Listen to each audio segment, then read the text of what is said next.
자, 이번 시간부터 이제 검토될 주제는 수요 공급이라고 하는 경제론에 관한 주제를 설명을 드리겠습니다. 그래서 사실 수험생들이 학기론에서 제일 좌절에 빠지기 시작하는 타이밍이 바로 경제론입니다. 해서 말 자체도 들기 어려운 것 같고 수학 같고 느낌이 상당히 안 좋아. 그래서 대부분이 공부하실 때 경제론 되게 힘들어 하시고요. 나중에 이제 투자론 힘들어 하시고 그 다음부터는 힘들어 할 일이 없어요. 거기까지 진도를 안 나가니까 대부분 다 포기해버리니까.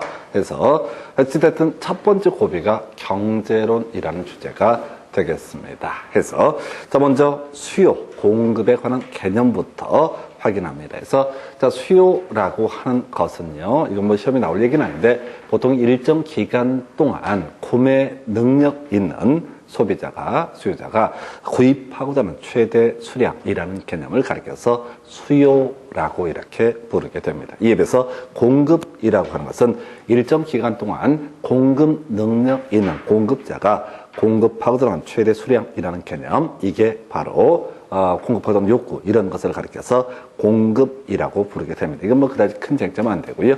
첫 번째 포인트, 자, 유량하고요, 저량이라는 개념이 첫 번째 출제죠. 다만 우리 시험은 23회 때까지만 하더라도 아주 많이 출제가 되다가 24회 때부터 마지막 출제가 되고 그 후로 25, 26, 27, 28, 29, 30 한 번도 안 나왔습니다. 그래서 이게 경제론 중에서 제일 영향가 없는 파트 중에 하나가 될 거예요. 어찌됐든 통계적으로 나와 있고요. 일단 유량이라고 하는 개념과 스톡이라고 하는 저량이라는 개념부터 설명을 드립니다. 그래서 요즘에 이런 식의 유치원 문제 안 나오는데 flow라고 해요. 흐름이란 영어입니다. 스톡이라고 해서 일정 시점을 기준으로 측정하는 변수를 저량 또는 스톡이라고 부르게 될 것이고, flow라고 해서 일정 기간을 기준으로 측정하는 변수를 flow라고 이렇게 부르게 됩니다. 옛날에 21회, 22회 때는 이런 토시 가지고 일정 기간을 기준으로 측정하는 변수에는 자, 저량이라는 개념이 있고 이건 flow에 해당된다 해서 이렇게 틀리게 나왔던 적도 유치하게 있었는데 요즘은 그런 문제 안 나오고요. 어찌됐든 자, 이게 유량이라고 하는 거, 일정한 기간을 기준으로 측정하는 변수, 그냥 무식하게 외우십니다. 수, 지, 공 이렇게 외우시면 끝납니다. 그래서 수입이라고 하는 거, 지출이라고 하는 거, 그 다음에 공급량이라고 하는 거, 이런 것을 이름하여 일정한 기간을 기준으로 측정하는 변수라고 얘기합니다. 그래서 수, 지, 공이라고 하는 거. 그래서 수입, 자, 우리가 일당 받지는 않잖아요. 월급 받고, 뉴스 같은 거 보면 축구선수로 주급 받고 해서 월급이라고 보통 얘기하고 연봉이라는 표현을 씁니다. 그래서 일정한 기간을 기준으로 측정하는 변수 수입이라고 하는 것. 경우의 수를 따져볼까요? 자, 가계소득. 하나의 가구를 기준으로 봤을 때 가계소득은 수입의 일종이 됩니다. 그 다음에 회사를 기준으로 보면 나중에 투자론에서 공부하게 되는데 순영업소득이라는 개념을 잡아내게 돼요. 그래서 필수 경비를 제외한 남는 금액을 순영업소득이라고 얘기를 합니다. 그 다음에 이제 지대수입, 지주한테 발생하는 수입은 지대수입이라는 표현을 쓸 테고, 건물주한테 발생하는 수입은 임대료 수입이라는 용어를 쓰게 될 겁니다. 그리고요, 자, 그 노동자한테는 임금이라고 하는 것, 이런 것들이 일정한 기준을 기준으로, 일정한 기간을 기준으로 해서 측정을 하게 된다. 그래서 자, 지주한테 해서 지대 수입, 가게에 있어서 가계소득 몇백 원, 몇천 원 이렇게 하는 게 아니라 한 달 기준으로 또는 1년 기준으로 얼마다라고 이렇게 얘기합니다. 그래서 이걸 유량, 일정한 기간을 기준으로 측정하는 변수에 해당이 된다라고 해서 수입 하나 보셨고요. 지출도 마찬가지죠. 연간 이자 비용, 이런 게 과거 시험에 출제가 됐던 예시입니다. 그래서 이 개념상 연간이라고 하는 일정한 1년이라는 기간을 전제로 하기 때문에 이것도 소위 유량 범주가 될 테고요. 그 다음에 이제 아파트 생산량이라고 하는 거, 하루에 뭐 몇백 개 생산하고 이러지는 않잖아요. 1년 동안 아파트가 3만 호 공급하겠다, 뭐 이런 식의 얘기들, 이게 아파트 생산량이 공급량의 예시가 됩니다. 그래서 일단은 어차피 이 문제를 구성할 때는 과거의 문제 패턴들을 보게 되면 자, 유량하고요, 저량을 비교하는 게 이슈. 우리 앞에서 읽었었잖아요.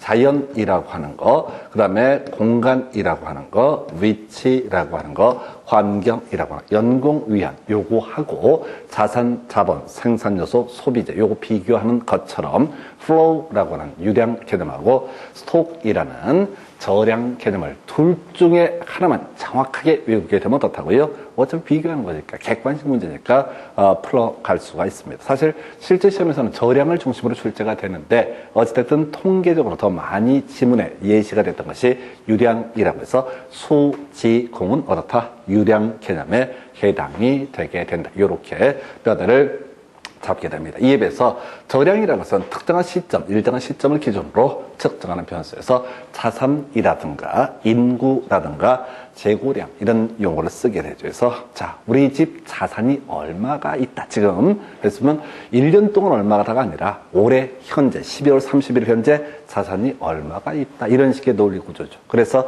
자산, 가계자산 또는 회사에서는 자산 가치 혹은 실물 자산 이런 용어들을 썼었던 바가 있었고요. 우리나라 인구 얼마입니까? 라고 했을 때 1년 동안 얼마입니다. 이런 표현을 쓰지 않습니다.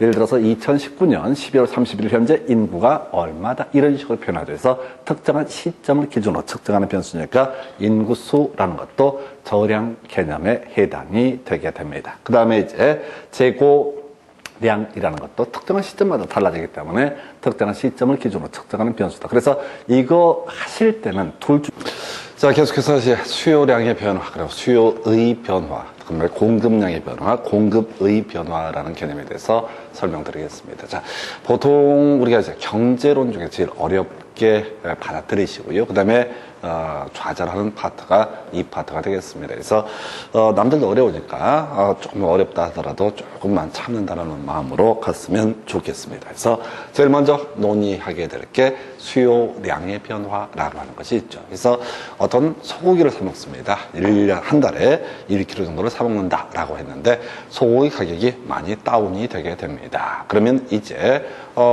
소고기를 좋아한다는 전제하에서 이 소고기를 더 사 먹을 수가 있습니다. 그래서 가격이 하락하게 되면은 구입하고자 하는 최대 수량이라는 것이 늘어나게 될 것이고 또 거꾸로 소고기 값이 급등을 하게 됩니다. 그러면 상대적으로 구입하고자 하는 최대 수량은 감소하게 될 것이다 라고 하는 거, 이게 소위 이름하여 수요 법칙이라고 부르게 됩니다. 그래서 여기서 포인트가 되는 것은 바로 가격이라고 하는 것을 기준으로 구입하고는 최대 수량의 변화가 발생한다라고 하는 거. 한번 볼까요? 이렇게 되어 있어요.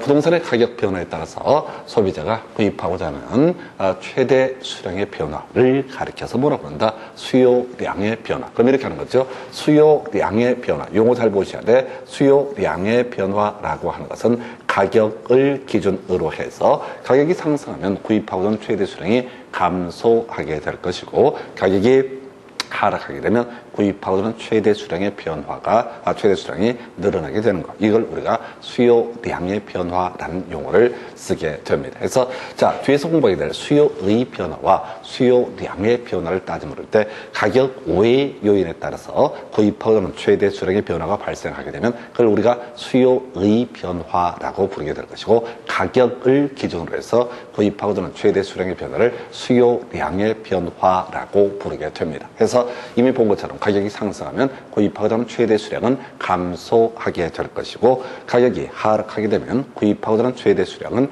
늘어나게 되는 모습, 이게 수요량의 변화. 그래서 자, 이걸 이제 차트로 그리면 이런 식의 구조가 되는 거죠. 가격이 P1이라고 한번 해보겠습니다. 그럴 때 이 사람이 구입하고자 하는 최대 수량이 Q1에 해당되게 됩니다. 그래서 요게 점 하나를 찍게 되겠죠. 자, 근데 가격이 조금 상승하게 됩니다. 그럼 구입하고자 하는 최대 수량은 아무래도 좀 줄어들 수가 있게 되겠죠. 가격이 더 상승하면 구입하고자 하는 최대 수량은 또 줄어들게 됩니다. 자, 그래서 가격하고요, 구입하던 최대 수량의 변화, 관계를 차트로 표시하게 되면 이걸 우리가 수요 곡선이라는 용어를 쓰게 됩니다. 그래서 이 수요 곡선이라고 하는 거, 수요 곡선, 가격을 기준으로 해서 구입하던 최대 수량의 변화를 가리켜서 수요량의 변화, 이렇게 이제 볼 것이고, 수요 곡선이라는 거, 이렇게 보고요.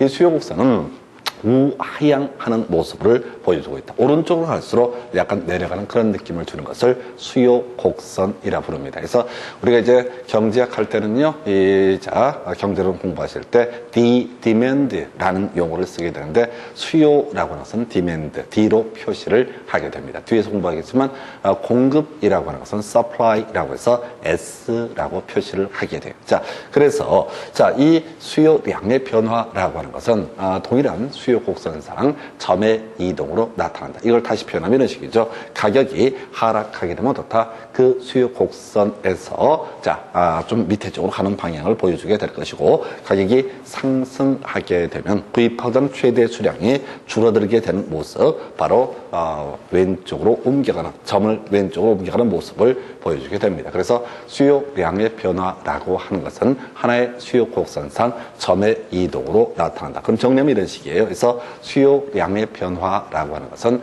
가격을 기준으로 해서 구입하던 최대 수량이 늘어나거나 줄어드는 모습을 가리켜서 수요량의 변화라고 부르게 될 것이고요.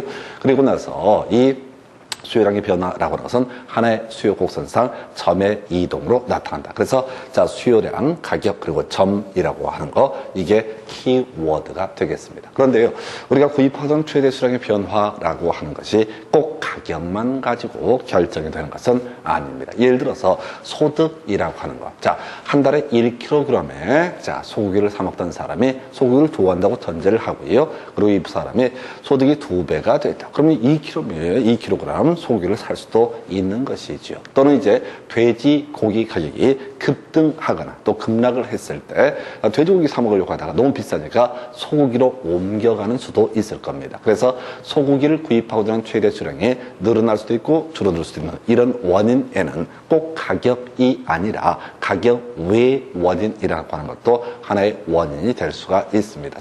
이제 우리가 기억할 게, 가격 외 요인에 따라서 구입하고자 하는 최대 수량의 변화를 가리켜서 약속을 하기를 수요의 변화라는 용어를 쓰게 됩니다. 다시요, 가격을 기준으로 해서 구입하고자 하는 최대 수량의 변화를 수요량의 변화라고 부르는 데 비해서 가격 외 요인에 따라서 구입하고자 하는 최대 수량의 변화를 가리켜서 수요의 변화라고 얘기합니다. 이거는 왜 그런 것이냐가 아니라 그냥 경제학 일반에 있어서 약속이라고 보시면 됩니다. 그래서 이걸 이제 그림을 그리면 이런 식이 되는 거죠. 그래서 수요의 변화라고 하는 것은 가격 외에 다른 요인의 변화에 따라서 구입하고자 하는 최대 수량의 변화가 발생하는 것을 수요의 변화라고 부르게 됩니다. 한번 예를 들어볼까요? 가격이라고 하는 것이 이만큼 P0라고 한번 해보겠습니다. 첫 번째 수요 함수에서는, 수요 곡선에서는 이만큼을 구입하겠다라고 이렇게 돼 있어요. 그래서 이런 상태인데 소득이 증가했다라고 하게 되면 경우에 따라서 구입하고자 하는 최대 수량이 이만큼 더 늘어날 수가 있습니다. 이걸 이름하여 뭐라고 한다? 수요의 변화라고 부르게 됩니다. 수요의 변화. 해서 앞에서 가격을 기준으로 해서 구입하고자 하는 최대 수량이 늘어나거나 줄어드는 모습을 수요량의 변화, 그리고 수요량의 변화라고 하는 것은 하나의 수요 곡선상 점의 이동으로 나타난다. 이렇게 외우셨어요. 이에 비해서 수요의 변화라고 하는 것은 가격 외의 요인, 예를 들어서 소득이라든가 대체재 가격, 이런 것들도 영향을 줄 수가 있습니다. 그래서 가격 외의 요인에 따라서 구입하던 최대 수량이 늘어나거나 줄어드는 모습을 가리켜서 수요의 변화라고 부릅니다. 해서 이 수요의 변화라는 개념, 수요 곡선 자체 이동으로 나타나게 된다. 이렇게 평가를 해요. 아까 우리가 이렇게 했었죠. 수요량의 변화, 수요량의 변화라고 하는 것은 자 가격을 기준으로 해서 구입하고 나면 최대 수량의 변화가 있었고 하나의 수요 곡선상 점의 이동으로 나타나게 된다. 이렇게 정리했던 데 비해서 수요의 변화라고 하는 것은 가격 외의 요인에 따라서 구입하고 있는 최대 수량의 변화로서 수요 곡선 자체가 움직이는 것을 가리켜서 수요의 변화라고 부르게 됩니다. 그래서 이 수요의 변화라고 하는 것, 수요의 증가가 있을 테고요. 감소라는 개념이 있을 수가 있어요. 그래서 수요의 증가라고 하는 것은 수요 곡선 자체가 우측으로 이동합니다. 예를 들어 볼까요? 자, 이 그림을 보시게 되면 첫 번째 수요 곡선에서는 이만큼, 이 가격에서 이만큼 구입하고자 하는 최대 수량이었습니다. 근데 두 번째 수요 곡선, D1이라고 하는 수요 곡선에서는 이만큼 더 많은 양의 구입을 하겠다라는 의사를 소비자가 표시를 하게 됩니다. 이런 경우를 가리켜서 수요의 증가라고 부르게 되고요. 거꾸로 수요 곡선이 왼쪽으로 옮겨가게 되는 것을 가리켜서 수요의 감소라는 용어를 쓰게 됩니다. 이건 나중에 공급의 증가, 공급의 감소할 때 똑같은 구조예요. 그래서 공급 곡선 자체가 오른쪽으로 이동하게 되면 공급의 증가, 공급 곡선 자체가 왼쪽으로 이동하게 되면 공급의 감소, 이런 식의 표현을 했어요. 자, 한편 수요의 변화 요인으로서 소득이라고 하는 것이 있을 수 있습니다. 그래서 일반적으로 소득이 증가한다라고 했을 때 정상적인 재화의 수요는 증가한다. 자, 뒤에서 우리가 정상재와 열등재라는 개념을 공부를 하게 될 텐데요. 항상 거의 대부분의 시험 문제는 정상재라는 것을 전제로 논의가 전개가 되게 됩니다. 그래서 이 정상재라고 하는 개념, 이렇게 가는 거죠. 바로 소고기와 라면이라는 예시를 하게 됩니다. 그래서 우리는 일반적으로 라면은 형편이 어려워서 먹고 살기 힘들 때 먹는 것이 라면이고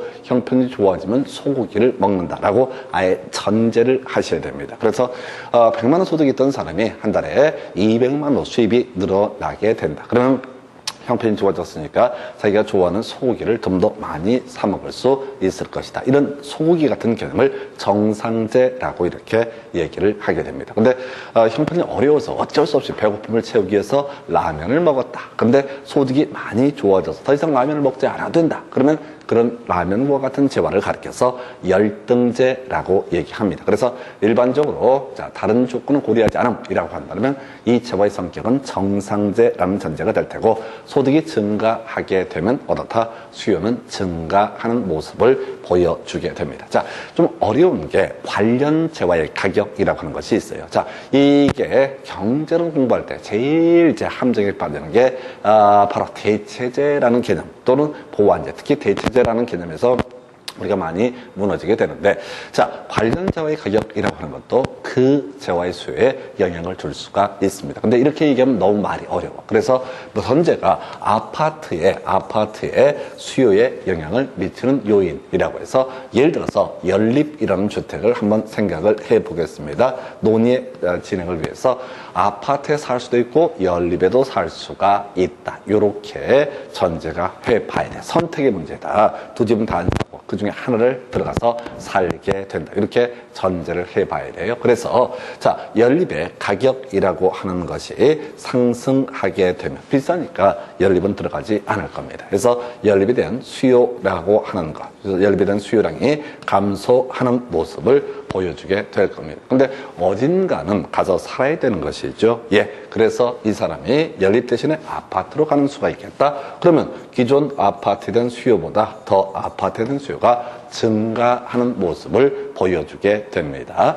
자, 그럼 이제 수요가 증가하면 가격은 어떻다? 상승하게 될 것이다. 이런 관계를 가리켜서 대체재라고 얘기합니다. 원래 일반적으로 경제학에서 대체재 설명할 때는 커피와 사이다와 콜라 얘기를 합니다. 그래서 자, 탄산음료를 좋아한다고 전제해 보고요. 콜라를 마실 수도 있고 사이다를 마실 수도 있다. 사이다가 주인공이라고 한번 전제를 해 보겠습니다.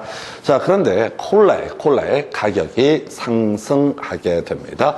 콜라가 2,000원, 사이다가 1,500원 이렇게 하다가 콜라의 가격이 한 5톤으로 엄청 뛰었다 하십시다. 자, 탄산음료 먹고 싶을 때 굳이 비싼 거 먹을 필요 없거든요.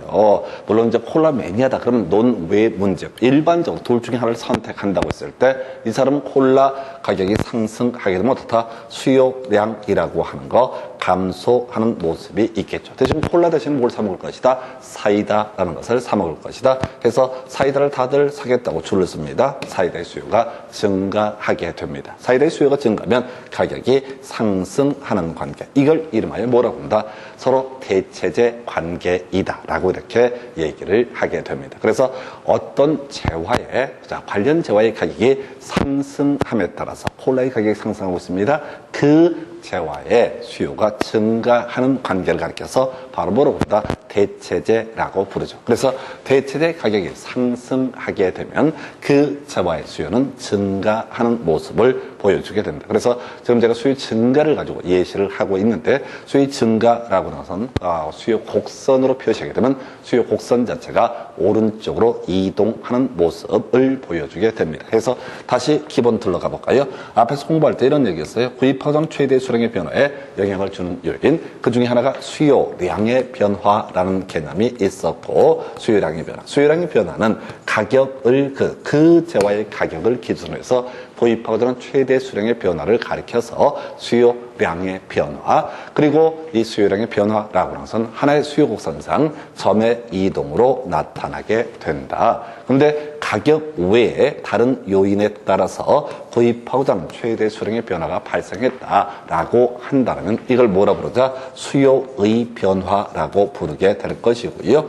이 수요의 변화는 수요 곡선 선 자체의 이동으로 나타나게 된다라고 해서 이게 나중에 공급량의 변화와 공급의 변화를 논할 때도 똑같은 그림으로 가게 됩니다. 그래서 수요량의 변화와 수요의 변화라는 개념을 설명을 드렸고요.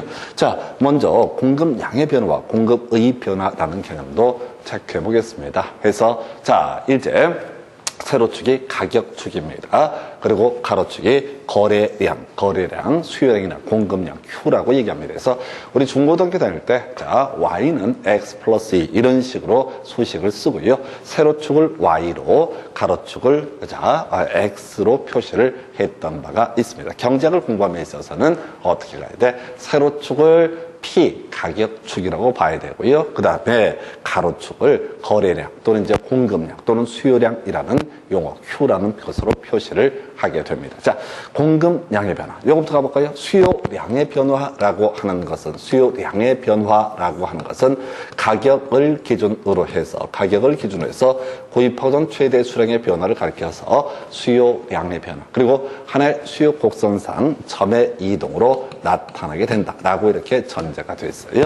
그럼 공급량의 변화라고 하는 거, 공급량의 변화라고 하는 것도 구조가 똑같아. 가격을 기준으로 해서 공급하고자 하는 최대 수량의 변화를 공급량의 변화라고 부르게 됩니다. 그래서 아까 수요량의 변화가 하나의 수요 곡선상 점의 이동이다라고 이렇게 했으니까 공급량의 변화라고 하는 것도 하나의 공급 곡선상 점의 이동으로 나타나게 됩니다. 자, 이게 수요량, 공급량 두 개 똑같은 관점에서 접근을 하셔야 돼요. 달라지는 부분들 비교해 보겠습니다.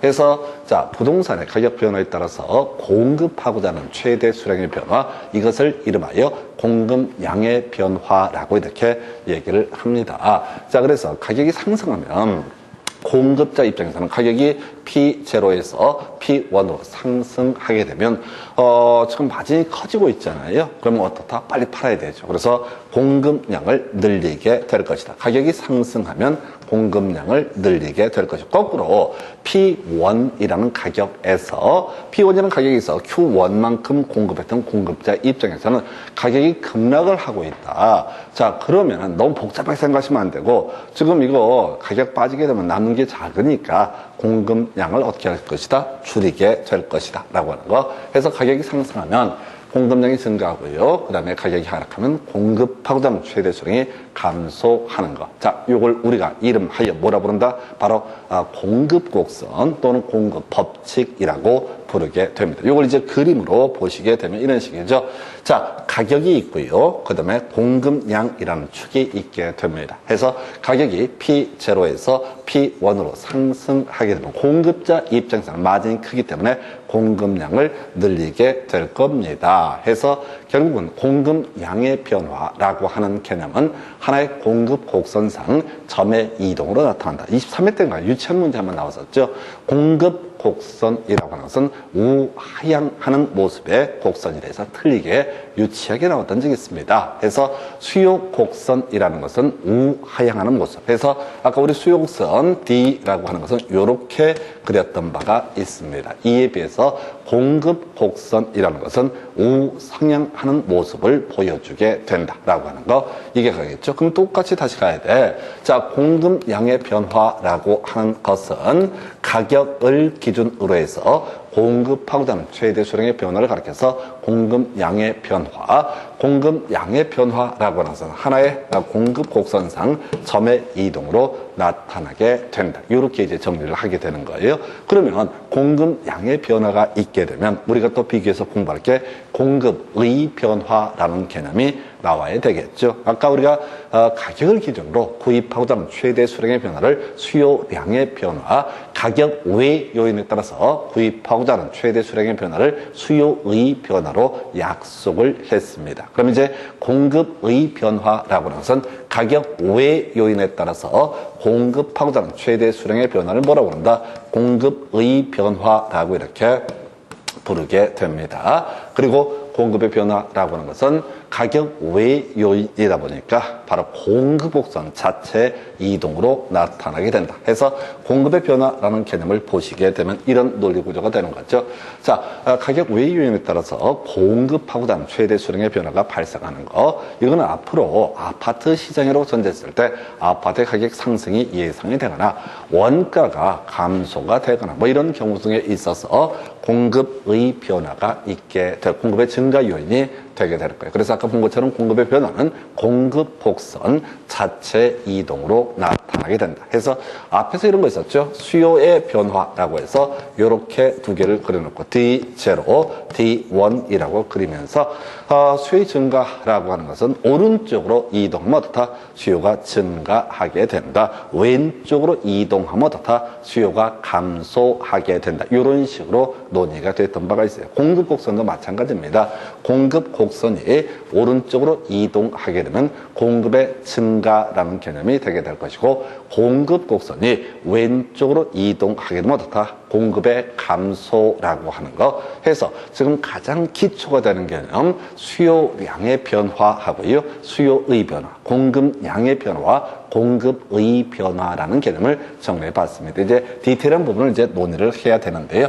일단 한 번만 더 정리하고 전반적인 내용들을 확인해 보겠습니다. 먼저 자, 우리가 수요 곡선이라는 거, 공급 곡선이라고 이렇게 두 개를 그리게 되는데 먼저 수요량의 변화라고 하는 것은요. 가격을 기준으로 해서 구입하고자 하는 최대 수량의 변화를 의미하게 된다. 그래서 수요량의 변화는 하나의 수요 곡선상 점의 이동으로 나타나게 된다. 바로 비교해서요. 공급량의 변화라고 하는 개념은 공급량의 변화는 자 가격을 기준으로 해서 공급하고자 하는 최대 수량의 변화를 가리켜서 공급량의 변화라고 부르게 될 것이고 자 이것은 역시 하나의 공급 곡선상 점의 이동으로 나타나게 된다. 이렇게 정리합니다. 한편 수요량의 변화에 대응해서 수요의 변화라고 하는 것이 있죠. 이건 가격 외 요인에 따라서 구입하고자 하는 최대 수량의 변화를 가리켜서 수요의 변화라는 표현을 쓰게 될 것이고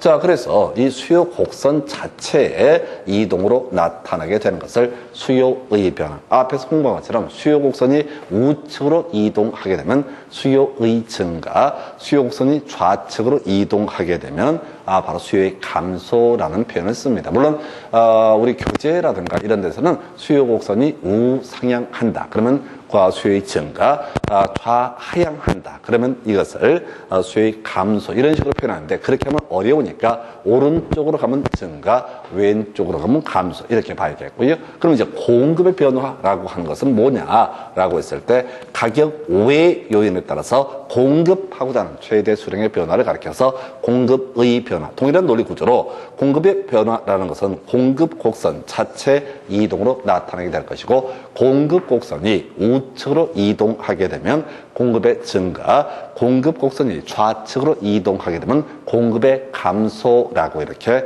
정리를 하게 됩니다. 여기까지는 기본 세팅이 되셔야 돼. 이제 수요의 변화 요인, 공급의 변화 요인 이런 것들을 이제 하나하나 확인을 해봐야 되는데 우리 문제 중에 간단하게 나온 게 이런 식이야. 다음 중 수요량의 변화 요인과 수요의 변화 요인을 올바르게 연결하는 것은 그러면 우리는 수요의 변화 요인은 변수가 워낙 많기 때문에 외울 수가 없습니다. 바로 그 가격의 상승이나 하락이라는 것은 수요량의 변화 요인이 되게 될 것이고 또 꼭과 똑같은 형태의 문제가 공급량의 변화와 공급의 변화 요인을 올바르게 연결하시죠. 그럼 이제 공급의 변화 요인은 개수가 너무 많기 때문에 하나하나 외울 수가 없어요. 그래서 공급량의 변화 요인이라고 하는 거 이거 뭐라고요? 가격이라고 하는 거. 공급량의 변화 요인도 어떻다? 가격. 그럼 공급의 변화 요인은 가격 외 요인 이렇게 가셔야 됩니다. 그래서 자 일단 이렇게 한번 정리를 해봤고요. 이제 수요의 변화 요인에 관한 쟁점을 하나하나 확인을 해보겠습니다. 자, 수요의 변화라고 하는 거 가격 외 요인에 따라서 구입하고자 하는 최대 수량의 변화를 가리켜서 수요의 변화. 수요의 변화는 수요 곡선 자체 이동으로 나타나게 된다. 그 중에서 먼저 소득에 관련해서 정상제와 열등제라는 개념이 있는데 아까도 지적했다시피 항상 시험 문제 대부분은 정상제를 전제로 출제합니다. 그래서 소득이 증가하게 되면 그 구입하고자 하는 최대 수량이 늘어나는 제와 이걸 우리가 정상제라고 부르게 됩니다. 그런데요, 이 소고기 케이스라고 그랬어요. 소고기 좋아하고 돈이 없어서 소고기를 못 먹었던 사람이다라고 전제를 해야 돼. 라면 싫은데 형편이 어려워서 배를 채워야 되니까, 배고픔을 채워야 되니까 어쩔 수 없이 먹었던 게 라면이라고 전제를 해봤을 때 소득이 증가하게 되면 이 사람은 소고기 구입을 소비를 늘리게 될 것이다. 그러면 소고기는 정상제로서의 성격을 가지고 있고요. 라면이라고 하는 것은 열등제로서의 성격을 가지게 됩니다. 즉 소득이 증가하면 더 이상 라면 아니고도 충분히 배를 채울 수가 있으니까 라면을 먹지 않게 될 것이다. 이걸 열등제라고 부릅니다. 즉 소득의 증가에 따라서 구입하는 최대 수량이 감소하는 재화를 가리켜서 열등제라고 부르죠. 그리고 자 한번 좌절하는 이 파트 바로 대체제와 보완제 얘기 이미 지적해드린 것처럼 커피와 사이다와 콜라 얘기가 대체제 관계에 있었죠. 그래서 탄산음료를 먹고 싶다. 그랬을 때 사이다를 먹을 수도 있고 콜라를 먹을 수도 있다. 주인공을 만약에 사이다라고 전제가 되게 되면은 콜라의 가격이 상승하게 되면 콜라의 가격이 상승하면 이때는 어떻다? 수요라고 하는 것이 가격이 상승, 비싸니까 수요는 어떻다? 감소하게 될 것이다. 그래서 이 수요가 어디로 옮겨간다? 사이다로 옮겨오죠. 그래서 사이다의 수요가 증가하고 수요가 증가하면 사겠다는 사람이 많으니까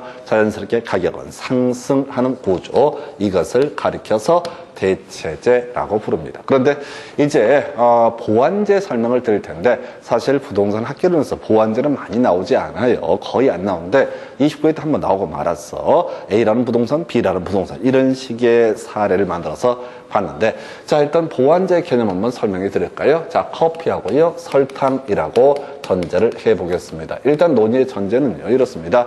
커피를 마시는 사람은 꼭 설탕을 타서 마신다라는 것이 전제가 돼야 돼요. 자 그래서 한번 가볼까요?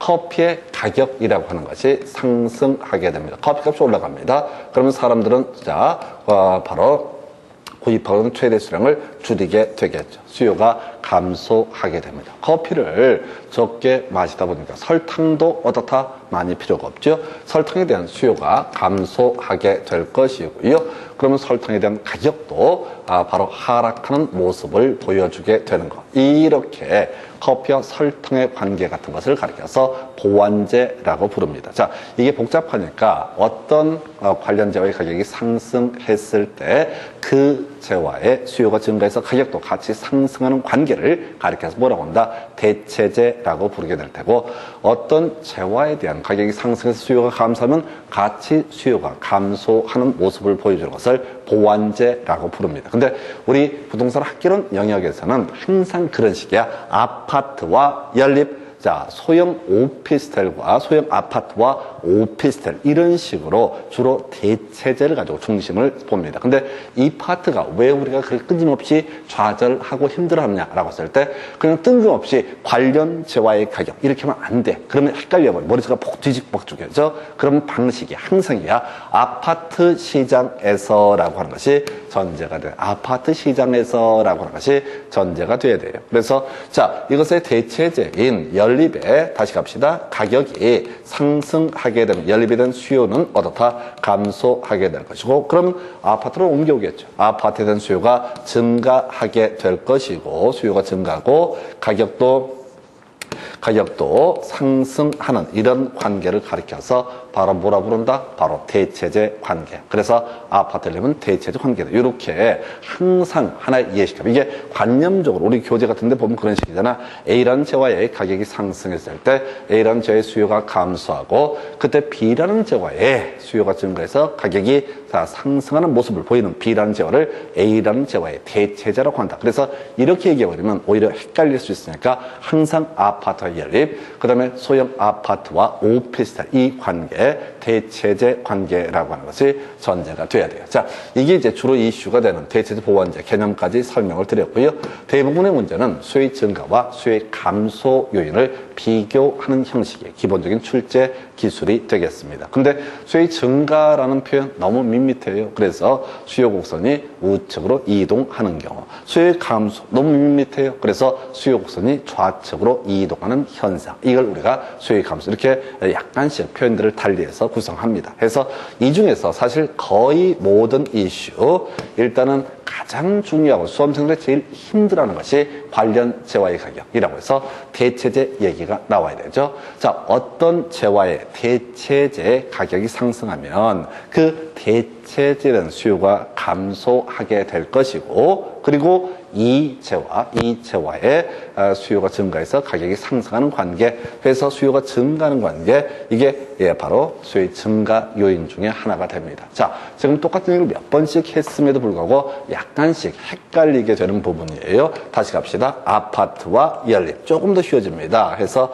아파트와 연립. 자, 아파트를 주인공으로 봤을 때 대체 관계에 있는 연립의 가격이 상승하게 되면, 연립의 가격이 상승하게 되면은 이때 연립이 된 수요는 감소하게 될 것이고요. 그럼 이제 아파트로 수요가 옮겨가겠죠. 그래서 수요가 증가하고 가격도 증가, 상승하는 모습을 보여주는, 자, 이런 관계를 얻어서 바로 대체제라고 부른다. 그래서 대체제 가격이 상승하면 이 재화, 지금 우리가 문제 삼는 그 재화에 대한 수요도 증가하는 모습에서 대체제 가격 상승은 어떻다? 수요가 증가하게 된다. 그럼 이제 거꾸로 대체제 가격이 하락하게 되면 어떻다? 바로 수요는 감소한다. 또 가볼까요? 아파트를 주인공으로 보겠습니다.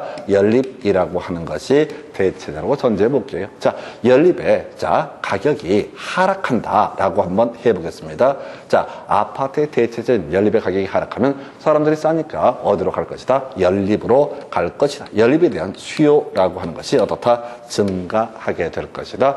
연립에 대한 수요가 증가하면 더 이상 아파트 올 사람이 없어요. 그래서 아파트에 대한 수요가 감소하게 될 것이고 가격도 하락하는 모습을 볼 것이다. 그래서 대체제 가격이 하락하게 되면 어떻다? 이것은 수요의 감소 요인이 됩니다. 자, 요거가 제일 힘들어요. 제가 지금 오늘 또 몇 번씩 말씀을 드리지만 제일 힘든 게 대체제. 그래서 항상 자, 아파트의 수요의 증가 요인, 아파트의 수요의 감소 요인, 이런 얘기를 할 때는 아파트의 대체제 가격이 상승하느냐, 아파트 대체제 가격이 하락하느냐라고 하는 관점에서 그려보시면 됩니다. 그래서 주인공 아파트를 딱 세워놓고 가격 상승, 가격 하락, 경우의 수를 따지게 되면 충분하게 여러분들이 이 부분을 소화해 내실 수가 있습니다. 그래서 이게 제일 어렵고 제일 출제 포인트가 되는 거야. 자, 그런데, 자, 요거 우리 앞에서 공부했던 주제랑 또 비교할 만한 게 있어요. 뭐가 하나가 있었냐면, 수요량의 변화와 수요의 변화. 다시 한번 기억해 볼까요? 수요량의 변화라고 하는 것은 그 재화의 가격에 따라서 구입하고자 하는 최대 수량의 변화. 자, 이걸 이름하여 뭐라고 한다? 수요량의 변화라고 이렇게 정의를 하게 됩니다. 그래서 이 수요량의 변화라고 하는 개념에 대응해서 가격 외 요인에 따라서 구입하고자 하는 최대 수량의 변화를 가리켜서 뭐라고 한다? 수요의 변화. 가볼까요? 아파트의 수요 증가 요인은 소득이 증대되게 되면 어떻다?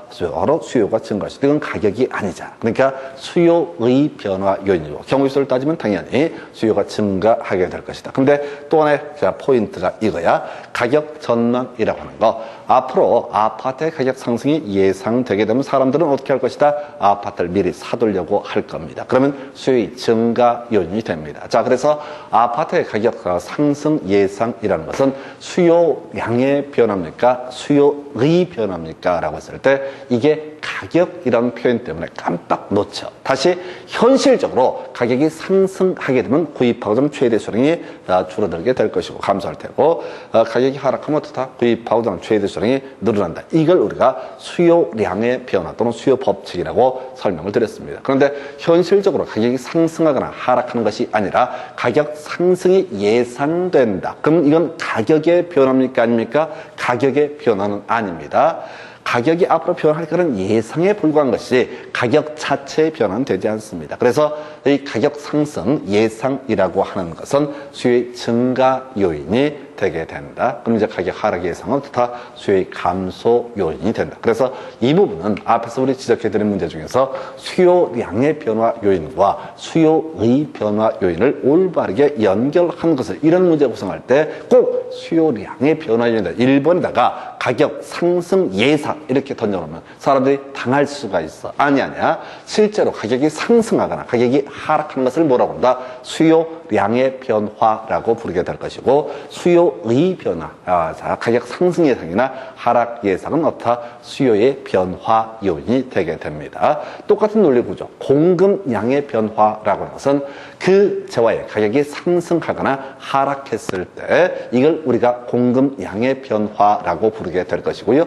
공급의 변화는 가격 상승 예상, 가격 상승 하락 예상 이런 것들은 바로 공급의 변화 요인이 됩니다. 자, 이런 전제하에서 두 가지 관련 재화의 가격, 특히 대체재 가격 상승하면 수요가 증가한다. 가격 상승 예상이 있는 것은 이것은 수요량의 변화가 아니라 수요의 변화 요인이고 가격자 수요의 증가 요인으로 해석을 하게 된다. 이렇게 그림을 잡게 됩니다. 나머지 한번 가볼까요?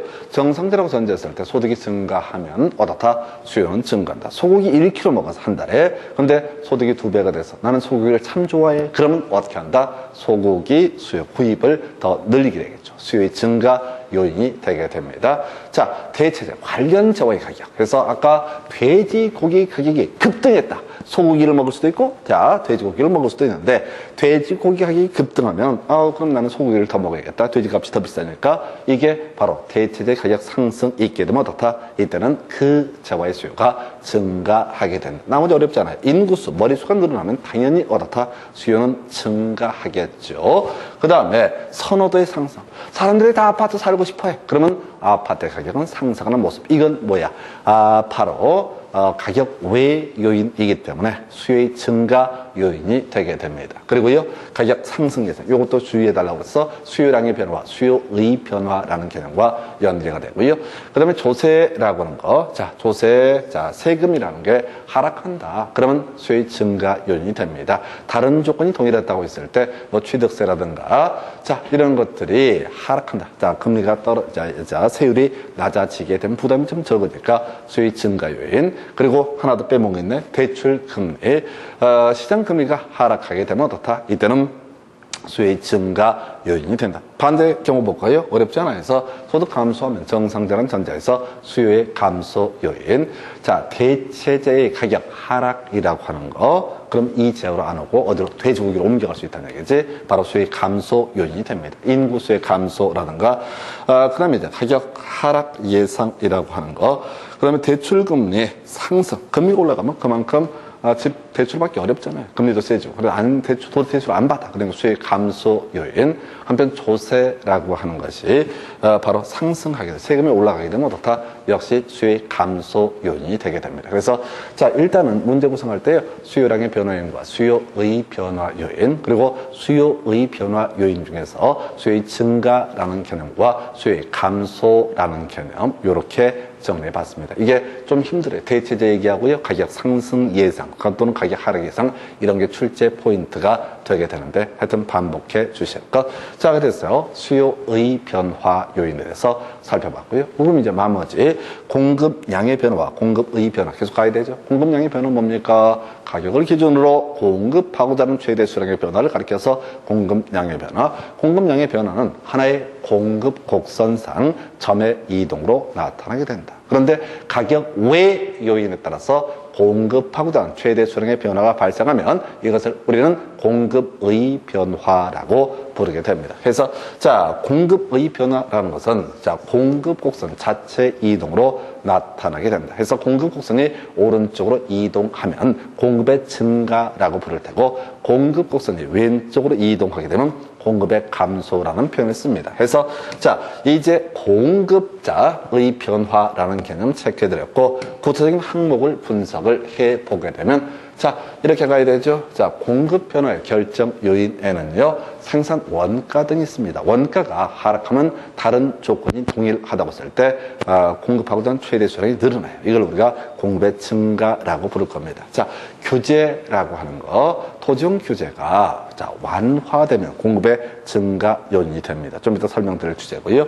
그 다음에 공급자가 앞으로 이 아파트 장사를 하는데 아파트의 가격 상승을 예상한다. 그러면 이때는 공급의 증가 요인이 될 수 있다. 조세가 하락하면 어떻다? 세율이 낮아지게 되면 공급의 증가 요인, 보조금이 늘어나면 공급의 증가 요인, 이런 식으로 가요. 그래서 여기서도 지금 공급의 변화 요인이 쭉 나와 있는데, 이보다 더 기초가 되는 개념, 가격을 기준으로 해서 공급하고자 하는 최대 수량의 변화는 뭐가 되고 공급량의 변화가 될 것이고, 가격 외 요인에 따라서 공급하고자 하는 최대 수량의 변화를 공급의 변화라고 부르게 된다. 이렇게 뼈대 잡으셔야 돼. 어렵지 않습니다. 기술이 진보하면은 단가가 떨어진다는 얘기거든요. 그러면 공급의 증가 요인, 이걸 달리 표현하면 공급 곡선이 우하향 이동. 근데 하향에 신경 쓰지 마시고 오른쪽으로 이동하는 것을 공급의 증가. 원가 생산 가격이 하락한다. 그러면 다른 조건이 동일하다고 했을 때 단가가 줄어드니까 마진이 커지잖아요. 그래서 공급의 증가 요인. 자, 정부 정책 중에서 토지 이용 규제 완화. 자, 요게 이제 서울시에서 작년에 한번 이슈가 됐었죠. 서울시의 집값이 뜨니까 중앙정부에서는 그린벨트 해제를 통해서 아파트 공급 물량을 늘려보자, 이렇게 제안을 했었고, 서울시에서는 또 이제 반대를 하게 됩니다. 그래서 요는 만약에 그린벨트라고 하는 개발제한구역, 아파트 지을 수 없는 토지거든요. 해제하게 되면은 아파트 공급하는 회사에서 그 땅을 불화를 받아서 뭘 할 수 있다? 공급을 늘릴 수가 있다. 그래서 규제가 완화되게 되면 어떻다? 공급의 증가 요인이 됩니다. 다른 조건이 동일하다고 했을 때, 자, 지금 이 문제, 이 사람이 생산해내는 재화의 가격의 상승이 예상되면 어떻다? 공급의 증가 요인이 되게 됩니다. 그리고 건설 업체 수가 증가하는 것도 공급의 증가 요인, 조세라고 하는 공급자에게 부과하는 조세라는 것이 감소하게 되면 공급의 증가 요인, 보조금, 공급자의 보조금을 지급한다고 했을 때 보조금의 지급이 상승하게 되면 어떻다? 공급의 증가 요인. 나머지는 이제 감소이니까 반대 경우가 있어요. 자, 이것도 그래요.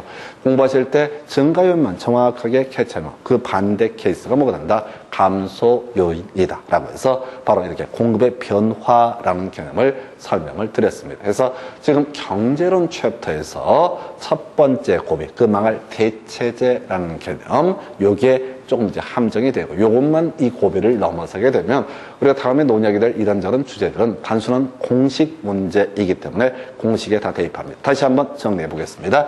자, 수요량의 변화라고 하는 것부터 시작을 해봐야 되죠.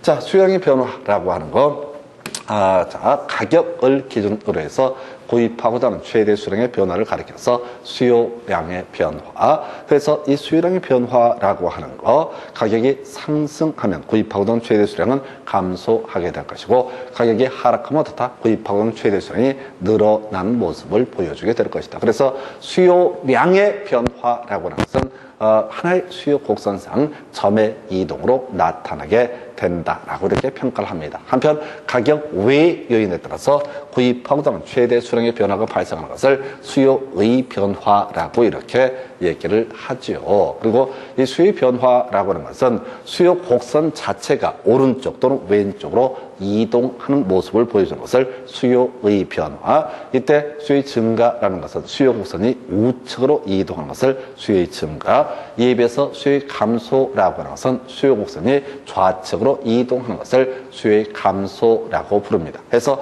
수요의 변화 요인은 뭐가 있을까요? 예, 가격을 제외한 나머지 요소는 모두 뭐가 된다? 수요의 변화 요인이다. 그래서 주로 이슈가 되는 게 소득이라고 하는 정상적인 전제 하에서 이슈가 됐던 게요. 자, 소득이 증가하면 수요는 증가한다. 제일 중요한 거 나와 있죠? 대체재 가격 상승하면 그 재와 내가 관심을 가지고 있는 그 재와 대체재 가격이 하락하게 되면, 이게 하락하면 그쪽으로 대체재 가격이 상승하게 되면 비싸니까 대체재를 안 쓰고 이 재화를 쓰게 될 것이다. 이때는 항상 아파트 연립을 미리 떠올리셔야 돼.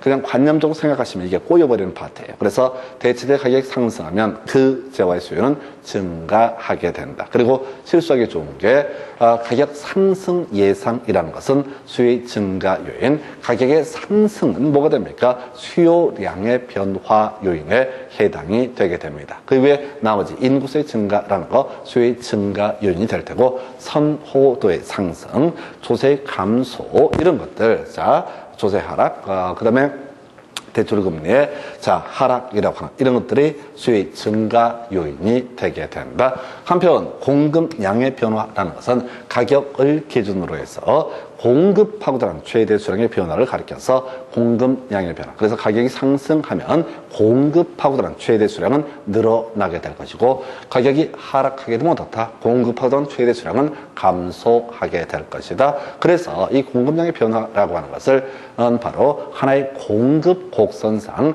점의 이동으로 나타나게 되는 모습. 이에 대응해서 공급의 변화라고 하는 것은 가격 외 요인에 따라서 공급하고자 하는 최대 수량의 변화를 가리켜서 공급의 변화. 그래서 공급량의 변화가 하나의 공급 곡선상 점의 이동이었던 데 비해서 공급의 변화라고 하는 것은 공급 곡선 자체 이동으로 나타나게 된다. 그래서 공급 곡선이 오른쪽으로 이동하게 되면 공급의 증가, 공급 곡선이 왼쪽으로 이동하게 되면 어떻다? 공급의 감소라고 이렇게 얘기를 하게 되죠. 자, 그래서 마지막 주제가 이 공급의 증가 요인이라는 거. 원가 하락한다. 기술이 진보한다거나 생산 단가가 하락하게 되면 어떻다? 공급은 증가할 것이다. 그리고 정부의 토지용 규제가 완화되면, 그린벨트 해제 등이 있으면 아파트를 더 많이 공급할 수 있겠죠. 그래서 공급의 증가 요인. 그 외에 아파트라는 재화가 많이 공급이 될 것이다라는 공급자 예측이 있게 되면 이것도 공급의 증가 요인이 되게 됩니다. 건설 업체 수가 증가했을 때, 조세가 세금이 낮아졌을 때, 그리고 보조금이 올라갔을 때, 이런 경우에 어떻다? 바로 공급의 증가 요인이 됩니다. 그래서 계속 이렇게 반복해 드리지만은 우리가 수요 증가, 그다음에 공급의 증가 둘 중에 하나만 정확하게 캐치하시게 되면 나중에 수요의 감소라든가 공급의 감소라는 개념은 좀 쉽게 접근을 하실 수 있습니다. 여기까지가 수요량의 변화, 수요의 변화, 공급량의 변화, 공급의 변화에 관한 개념으로 잠시 끊었다가 이제 공식에 관련 몇 가지를 살펴보도록 하겠습니다.